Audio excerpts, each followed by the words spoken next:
บายดี FC ที่มีสาระ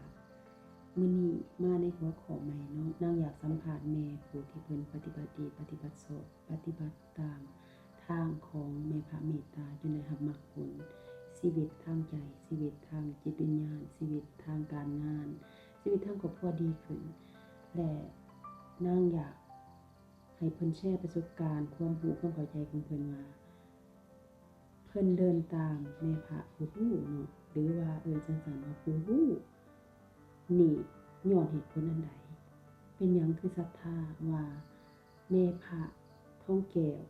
หรือว่าแม่ทองแก้วเข้าถึงธรรมศาสตร์รู้ของเพิ่นเข้าถึงธรรมศาสตร์ทุกสิ่งทุกอย่างได้เนาะไปฟังประสบการณ์ของเพิ่นได้เนาะสบายดีเครือวันเป็นผู้หนึ่งที่ฝึกหัดปฏิบัติตามหลักพระธรรมคำสอนของแม่พระผู้รู้แม่พระเมตตานางถามเนาะว่าเป็นหยังจึงศรัทธาในแม่พระผู้รู้แม่พระเมตตาศรัทธาเพิ่นย้อนเพิ่นเป็นผู้ที่เสียสละจาคะที่ว่าเพิ่นสละทรัพย์ส่วนตัวมาสร้างแดนธรรมคือสู่ปฏิบัติธรรมรัก38เนาะคือนางฮู้เนาะแล้วก็เลยเบื้องต้นขาน้อยกะบ่ฮู้ว่าศูนย์ปฏิบัติธรรมรัก38เพิ่นสอนหยังจนมื้อนึงได้มีโอกาสได้ไปศึกษาธรรมของเพิ่นสอนให้เฮาเข้าถึงตนเองให้ฮู้ตนเองเห็นตนเองและจึงเกิดศรัทธาเกิดความเลื่อมใสศึกษาธรรมของแม่พระผู้รู้แม่พระเมตตาและเล็งเห็นจุดหนึ่งของเพิ่นก็คือความรู้ความสามารถของเพิ่นฮู้บอกฮู้สอนฮู้ธรรมชาติฮู้ของเฮาอีกว่าเฮามีจุดอ่อนอยู่บนใดจุดเสียอยู่บนใดเพิ่นเอาคำแนะนำคำสอนให้เอาไปฝึกให้เอาไปปฏิบัติจนเอาไปแก้ไขแก้ใจตนเองจนไม้ตนเองลงได้วางทุกข์ลงปลงทุกข์ออกเนาะยังบ่พอเท่านั้นเพิ่นน่ะนะยังมีความรู้ความสามารถอีกหลายอย่างนะเพิ่นเป็นผู้เข้าถึงธรรมชาติรู้ของเพิ่นเองได้เพิ่นฮู้บอกฮู้สอนเนาะและเพิ่นฮู้ซี้โทษให้เฮาอีกได้ว่าเฮานี่มีพิษอยู่บ่อนใดเนาะโทษของเฮาน่ะโทษมาแต่น้อยพุ่นใดซึ่งเฮาเองนะก็ยังลืมไปแล้วแต่แม่พระผู้รู้น่ะเพิ่นยังซี้ให้เฮาเห็นว่าโอ้เจ้าพิษอยู่บ่อนนี้กับผู้นี้เด้อเจ้าพิษบ่อนนี้กับผู้นี้เด้อเจ้าต้องเอาไปแก้ไขเด้อแก้จุดอ่อนจุดเสียหรือว่าบางอย่างเพิ่นบอกว่าเจ้าต้องขอขมาโทษเด้อคือยกตัวอย่างเนาะว่าเครือวันเอ้ยเจ้ามีโทษกับลูกเด้อโทษกับผัวเด้อนะขาน้อยตื่นขึ้นเลยตื่นหยังซั่นเพิ่นเองก็บ่ได้ฮู้กับเฮาอยู่บ้านอยู่เฮือนเนาะแต่เพิ่นสามารถฮู้โทษของเฮาได้เนาะเพราะว่าก็คือฮู้เนาะผู้อยู่เฮือนนี่ก็มักจมแดเนาะจมให้ลูกให้ผัวเป็นนิสัยของผู้หญิงเนาะ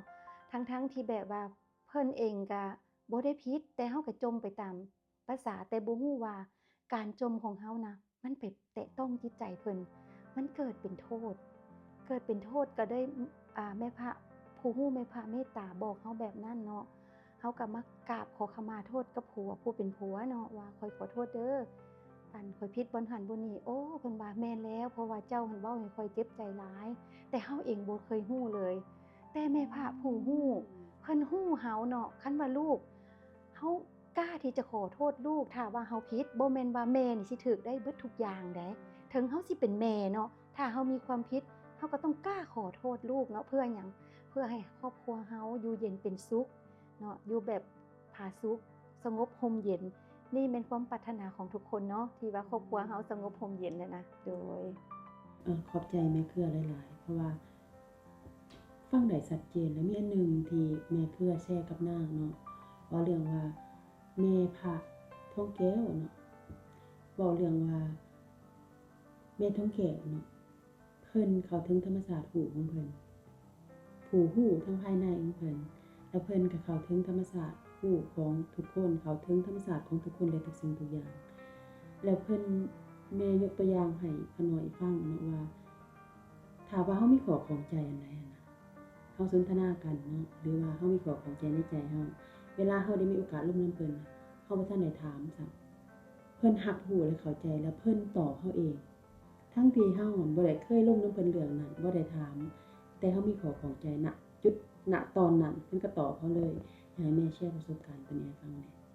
แม่นแล้วแม่ทองแก้วหรือว่าแม่พระผู้รู้แม่พระเมตตาเนาะ พิ่นเข้าถึงธรรมชาติรู้ของเพิ่นเองได้เพิ่นมีญาณรู้แจ้งเพิ่นสามารถยังรู้เข้าไปทางในของแต่ละคนได้หรือว่าวาลจิตว่าเพิ่นฮ้องแต่ละคนหั่นน่ะเพิ่นสามารถยังรู้ได้คือยกตัวอย่างว่าตัวเองมีคำถามอยากถามเพิ่นเรื่องการทวงหนี้เนาะเพราะว่ามีผู้ที่ว่าเอาเงินเฮาไปนั่นแล้วเฮาอยากได้นะเฮาคิดอยู่ในใจซื่อๆนะเพิ่นยังตอบเฮาออกมาโลดว่าโอ๊ยเพราะว่าเจ้าหั่นเว้าบ่หนักโพดเขาก็บ่ให้แหล้วคันถามก็ต้องหนักแน่นกว่านี้นะขาน้อยก็จนตื่นขึ้นแล้วก็มีหลายสิ่งหลายอย่างที่ขาน้อยสนทนานำพ่อๆแม่ๆที่ผู้ฝึกหัดปฏิบัตินำกันคือกันเนาะแล้วพากันมาสนทนาหัวข้อแต่ละออกข้ออัดข้อธรรมแต่ละข้อแต่ว่ามันบ่สามารถลงตัวได้เนาะแต่ว่าพอเฮาขึ้นศาลาน่ะแม่พาต่อให้เฮาเลยเพราะขาน้อยจนเบิ่งหน้ากันคือยกตัวอย่างว่าคืออยู่ประเทศไทยขาน้อยได้มีโอกาสไปปฏิบัติธรรมอยู่ตากฟ้าพวกขาน้อยก็สนทนากันว่าพวกเฮานี่เกิดมาจากเงาเดียวกันก่อเดียวกันมีพ่อแม่คนเดียวกันเนาะหลายภพหลายชาติหั่นน่ะแล้วแต่ว่าอธิบายให้ทางคนไทยบ่แจ้งเนาะแต่ว่าพวกขาน้อยขึ้นไปศาลาแม่พาต่อให้อีกว่าให้ฮู้เด้อให้เข้าใจเด้อเฮามีพ่อมีแม่อันเดียวกันมีบรรพบุรุษอันเดียวกันให้ฮักกันเด้อแพงกันเด้อเมตตาสงสารกันเด้อเพราะว่าเฮามาจากที่เดียวกันพวกขาน้อยตื่นขึ้นเลยว่านี่เนาะพระผู้ฮู้พระแม่เมตตาเข้าถึงธรรมชาติฮู้เข้าถึงหัวใจของแต่ละผู้แต่ละคนได้แท้ได้จริงได้ตัวนี้นะขาน้อยนี่เห็นกับหูดูกับตาแล้วว่าเพิ่นมีความรู้ความสามารถแท้ด้วย ขึ้นศาลาก็มันขึ้นในมื้อนั้นเลยมื้อที่ แม่นในมื้อนั้นเลยเพราะว่ากินอาหารที่รับอาหารเที่ยงเนาะแล้วฮอด2 โมงแล้วขึ้นไปเพิ่นก็ต่อให้เลยทางญาติคนไทยก็ตื่นทางลาวก็ตื่นนี่แหละเนาะพระแม่ผู้ฮู้พระแม่เมตตาเพิ่นฮู้แท้ฮู้จริงบ่แม่นฮู้แบบผิวเผินเพราะเพิ่นหยังเพิ่นมีธรรมชาติฮู้ของเพิ่นสามารถฮู้ได้หลายสิ่งหลายอย่างโดย